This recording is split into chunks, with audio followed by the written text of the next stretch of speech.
God het 'n paar huise dwars deur die hele Bybel. Hy bly op 'n paar plekke, hy trek eintlik nogal rond. Aan die begin bly hy in die tuin, saam met Adam en Eva. En dan kort daarna dan bly hy in 'n tent in die tabernakel en trek saam met die Israeliete deur die woestyn. En dan daarna dan bly hy in die asemrowende gebou wat Salomo eers gebou het, in die tempel in Jerusalem. Hierdie tempel het soveel goud ingehaat dat die dag toe die Romeine dit verwoes het die goudprys in die antieke wêreld vir 'n jaar lank geval. So baie goud het dit gehad. En na dit het God in Jesus gebly en rondgeloop hier saam met sy mense. En dan wanneer ons Paulus lees, dan lees ons God het weer 'n nuwe adres.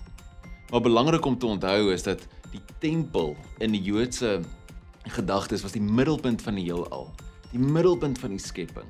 Hulle praat van dis die naaltjie van die wêreld, van daar af kring die heiligheid uit. En nou bly God in ons in sy kerk en sy mense. En dis waar heiligheid vanaf uitkring. Dis die naaltjie van die wêreld.